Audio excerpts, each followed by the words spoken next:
Tu te apavora com essa história dos bebês reborn,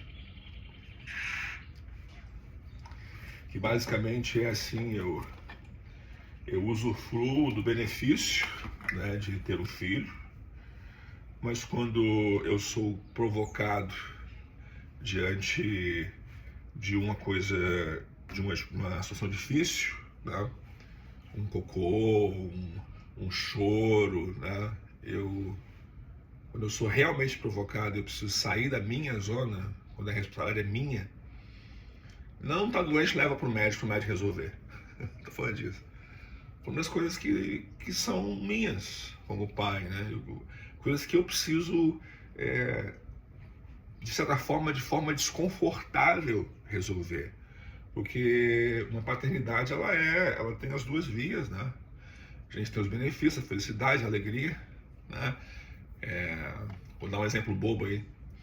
Né? A mãe tem a alegria do bebê na barriga ali, né? Mexe e tal, né? Ó, tá, que felicidade, neném tá ali, vou conversar com ele, blá blá. Mas aí não dorme direito, né? Não dá pra tirar o bebê da barriga pra dormir tranquilo. Tem que gerar, né? Isso vai se seguindo ao longo da vida, né? Da paternidade. Quer dizer, os pais aí, né? A gente sabe que você tem as boas coisas, os benefícios, né? Que variam para cada um, tem a ver com pertencimento, com carinho, com reconhecimento, até para a sociedade, né? Que enxerga a paternidade com bons olhos, né? Os benefícios são muitos, né, de ser pai. Mas as responsabilidades e especialmente os sacrifícios, né? O que é o sacrifício? Sacrifício é quando você faz algo contra você, podendo não fazer, né? É diferente do você ser obrigado. Eu estava ouvindo esses dias um podcast e a pessoa era uma pessoa que malhava e tal. E o cara dizia o seguinte, que ser pacífico só é uma virtude se você é capaz de gerar violência. Alguém me ligando aqui. Se você não é capaz de gerar violência, ser pacífico não é virtude, né? Se você é obrigado a fazer uma coisa, você faz uma coisa porque você é obrigado, isso não é virtude, né? A virtude é quando você faz uma coisa podendo não fazer, né? E aí nós temos o exemplo maior dessa pacificidade, né? Ou desse sacrifício, o exemplo de Cristo na cruz, né? Alguém duvida que Cristo poderia ter exercido força e não ter ido à cruz, não ter morrido, né? Aquele que acalmou tempestades, né? Aquele que ressuscitou mortos, né? Poderia ou não poderia ter resistido e destruído soldados, enfim, né? Isso é sacrifício, quando você pode não fazer algo, né? Você pode manter o seu conforto e você sai dele para exercer aquilo que é benéfico ao outro, não a ti, e por vezes até te faz mal, né? E a paternidade, ela aparece nesse ciclo, né? Existe sacrifício da paternidade de uma criança, né, real, né? É ruim de falar de real, né? Porque o que é real, né? Pilatos, de novo, o que é a verdade, né? Não sei o que é real, se essa palavra dá para usar. Talvez o que uma pessoa que busca um bebê reborn tenha ele como real também, né? Esse filho seja para ele real. Então, real também tem um pouco de relatividade. Mas a ideia do reborn aí, né? É que você quer dormir, então vai dormir. Você desliga o bebê, tá lá no canto e acabou, velho. Quando você acordar, você vai lá e pega. É mais uma coisa assim, eu quero benefício, eu busco benefício. Quando vem o sacrifício, eu abstenho o sacrifício. Quando vem a dor, eu abstenho a dor, né? Eu pego só aquilo que é bom, né? Da paternidade, que é escolher roupinha, né? Pegar um colinho, passear no parque junto com outros pais e tal, levar no médico quando tá doente. Não é você tratar a sua criança. Ela é para alguém tratar, alguém vai lá mexer. É o sócio que cabe na cabeça de cada um.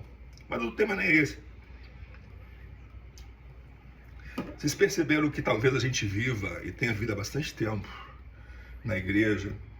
E quando eu falo igreja, eu não estou falando da minha comunidade cristã, não, da que eu faço parte, nem a minha denominação religiosa da que eu faço parte. Quando eu falo igreja como o credo apostólico chama, né? A comunhão dos santos, né? Que não é denominacional, não. Essa igreja que a união de todos aqueles que falam de Jesus, né? Que tem Jesus como seu suposto guia ou suposto centro, né? Então a igreja é mais ampla quando eu falo de igreja. E se eu olhar para a igreja como um todo, a igreja talvez tenha no seu hall uma imensa maioria, se não a totalidade, daí vai a tua reflexão, uma imensa maioria de cristãos reborn, que tem uma fé reborn. Enquanto tudo vai bem, né? Enquanto tudo vai bem, enquanto a coisa é só bonitinha ali, né? Na beleza, nas coisas boas e tal. Eu tenho o culto que eu vou, eu tenho lá o pastor, o padre, eu sei que prega, que me fala, eu tenho oração, eu oro Pai Nosso, quando tudo tá indo legalzinho, benefícios legais, né? Mas quando vem o sacrifício,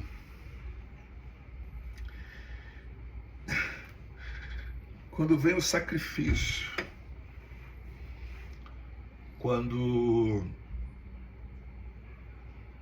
o perdão é necessário. A gente fala de perdão na igreja e de amor. É o principal tema. Não é? O principal tema da igreja é amor e perdão. São três, né? Pecado, amor e perdão. Né? Esses são os três temas fundamentais da igreja. Pecado, amor e perdão. Né? Somos pecadores, por isso começa todo o culto com confissão e absolvição. Né? Agora estou falando da minha dominação. A gente começa o culto com confissão e absolvição, porque eu reconheço o pecado. Né? E é um pecado meio reborn. Porque assim, em palavras e ações, por aquilo que fizemos, deixamos de fazer. Né? Tá lá no texto, às vezes algumas pessoas mudam o texto, mas é tipo assim, você é pecador? Sim, Senhor, eu sou pecador. Mas é um pecado reborn, porque é pecado, eu digo que é pecado, mas eu não reconheço de fato que é pecado. Como é que eu posso dizer isso?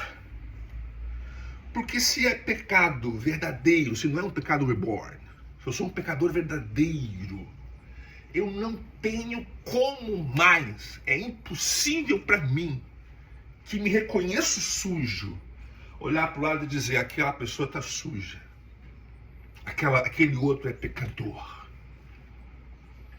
E porque o meu pecado é reborn, porque eu não sinto que é real, porque eu não sei que é verdade, o meu pecado é reborn. Aí o perdão, o amor, que é o segundo passo, também é reborn. Deus me ama, mandou Jesus na cruz e tal, blá, blá. Mesma coisa do sempre, de novo. Tá. Esse amor também não é sentido por mim. Qualquer evento de dificuldades, eu já me desespero. Eu entro em depressão, ansiedade, fico puto com tudo, me entristeço, fico a cabeça no buraco. Na primeira vez que eu tenho que ir para o hospital, quando eu perco meu emprego. Quer dizer, o amor de Deus não é tão amor assim, que me desespera. Um amor reborn. E se o pecado é reborn, e se o amor é reborn, o perdão também é reborn. Aí o perdão é um perdão, sim, tá, sou perdoado, beleza. Mas e quando eu sou arrastado da minha zona de conforto para uma zona de sacrifício? Quando realmente, quando de verdade o pecado acontece. De verdade, real, aconteceu.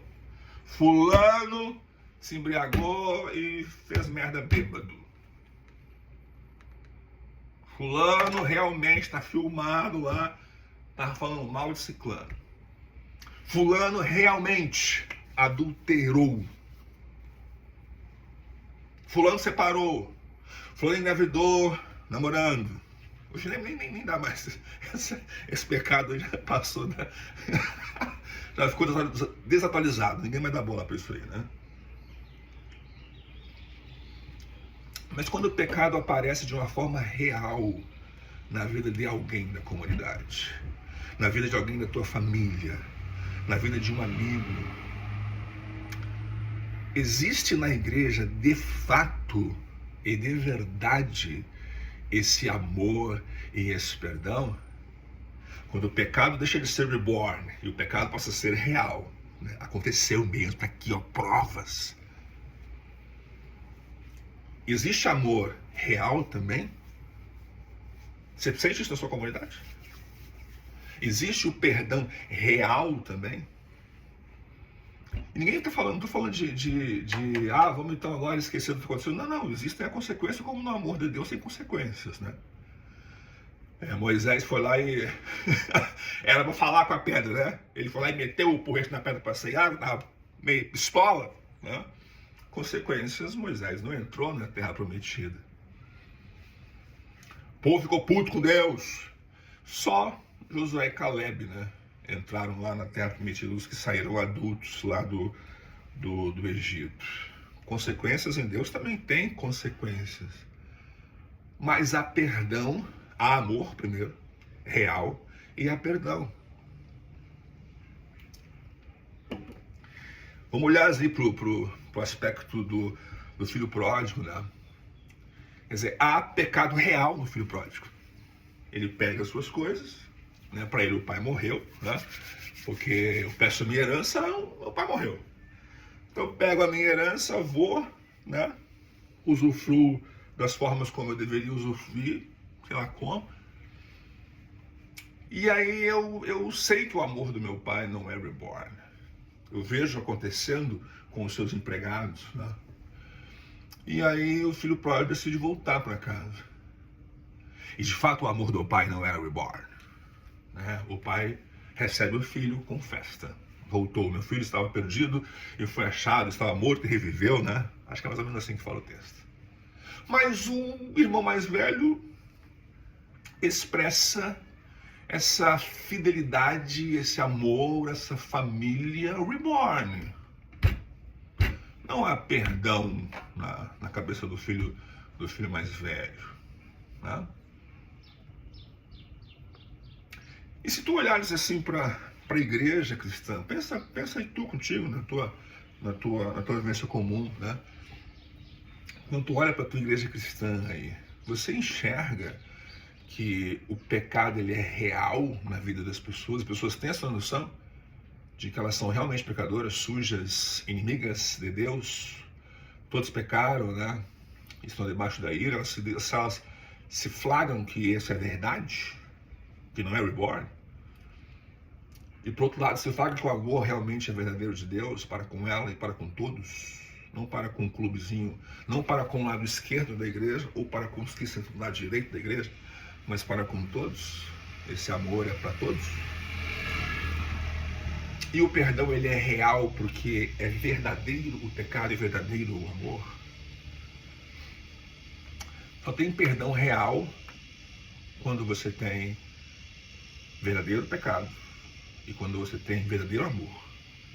Tipo acontece na paternidade, né? Teus filhos realmente aprontam por vezes, mas o amor do pai e da mãe é verdadeiro e tem perdão verdadeiro. Você não trata o filho diferente depois que ele fez uma caca, né? Você até tem um pouco de misericórdia, assim, mas que bobinho, meu filho, né? Ele vai crescer ainda, vai melhorar ainda, né? Esse sacrifício da paternidade real, né? Ele é um sacrifício que te exige isso, né? Olhar com misericórdia para aquele filho que fez merda e que está sofrendo, né? A gente tem um problema com essa ideia. O filho mais velho, ele tem um problema com isso. Ele ignora o sofrimento do filho mais novo. Ou se eu acho que o filho mais novo voltou para casa assim de boaça, fazendo festa. Não, ele chega, pai, eu não vou ser mais seu filho, você me trata como seu empregado. Olha a humilhação que esse filho tem para voltar. Olha o esforço que esse filho teve de fazer para voltar, para olhar nos olhos o pai que fez tudo por ele, para olhar nos olhos do pai que o amou profundamente e envergonhadíssimo dizer: eu errei.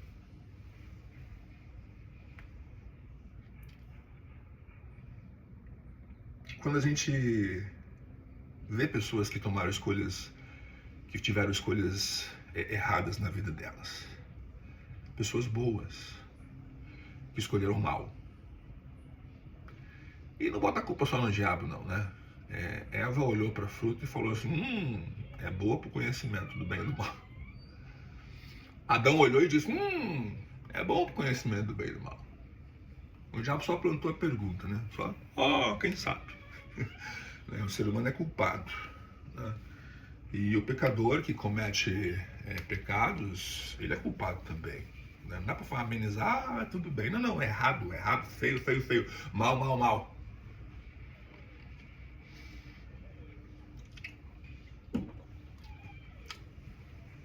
Quando esse mal acontece,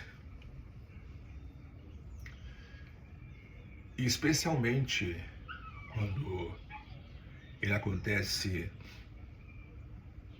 em pessoas que a gente vê que tem muito, que receberam muito de Deus, isso causa tristeza na gente. Ou tu não te entristece? Quando tu olha uma pessoa saudável, forte, na rua pedindo esmola, você pensa o que primeiro? Que triste, né? Muita energia aí utilizada, poderia estar numa situação diferente se fizesse boas escolhas, mas não fez boas escolhas. Como é que a gente lida com isso na verdade, não no reborn, na verdade do mal, a verdade do pecado, a verdade, sabe, olhar para a pessoa e ver nela a culpa e a dor pela culpa. Eu tive na época do seminário um professor, eu não vou falar o nome dele aqui, mas foi o melhor professor que eu tive na minha vida toda. Dá uma dica só: se você chegasse atrasado, ele dizia assim: o teu relógio é diferente do meu? Quem teve aula com ele vai lembrar quem é. E ele, na aula de aconselhamento pastoral, né, ele disse uma vez assim: quem é o pastor do assassino? Quem é o pastor do estuprador? E na hora a gente meio que deu uma revoltada, né? Interiormente, estava no começo do seminário, né? Então o pietismo lá em cima, né? O pietismo lá no ar, na alta: eu vou fazer agora acontecer, descer fogo no céu, né? Eu fico pensando assim, a gente vê isso, né? É tipo os discípulos de Jesus, né? No começo do ministério lá, quando eles falam: querem que mande descer fogo no céu. A gente estava mais nessa fase do seminário. E o professor veio com essa, né? Chocou um pouco a gente. Quem foi o pastor de Judas? Quem foi o pastor de Judas? Judas não teve pastor. Tanto que Judas, no alto do seu sofrimento, arrependeu-se profundamente do que tinha feito. Devolveu as moedas de prata, né, aos pés dos fariseus lá. E Judas não tinha pastor. Judas, em seu sofrimento, se enforcou. Pedro teve pastor. João, o discípulo amado. Pedro teve pastor. Eles estavam juntos quando as mulheres, né, vieram dizer aos discípulos que Jesus tinha ressuscitado. Pedro teve pastor. E traiu igual Jesus. Não foi diferente a traição de Pedro e de Judas. Traiu igual. Pecadinho e pecador, a gente sabe que não existe. Mas como Pedro teve pastor, mesmo sendo tão mal quanto Judas, ao descobrir que talvez o mestre pudesse realmente estar vivo, eu acho legal essa cena. João e Pedro vão ao sepulcro, né? Só que João é mais novo que Pedro, mais rápido. Chega primeiro, diz o texto. Só que João não entra. Tá meio assustado, né? Guri novo mesmo. Não entra nada. Pedro vem depois, chega depois, atrasado, porque Pedro é mais velho, não consegue correr tanto. Mas Pedro nem pensa. Pedro vai logo rumo ao sepulcro, porque Pedro queria ver o mestre. Pedro, que teve pastor nesse momento, Pedro entendeu. Talvez João deve ter batido um papo com ele ali, né? Não sei. Quando ele chegar lá, a gente pergunta: Pedro, vem cá. João, vamos bater um papinho aqui. Nos conta detalhes. Mas o pecador Pedro não duvidou do amor e do perdão real, não reborn, que o mestre poderia lhe dar. Foi por isso que Pedro tinha mais ansiedade de encontrar. Porque Pedro se sentia, provavelmente, muito mais culpado que João. Muito mais necessitado do que João. Então Pedro precisava do perdão urgente do mestre. E Pedro entra sepulcro adentro.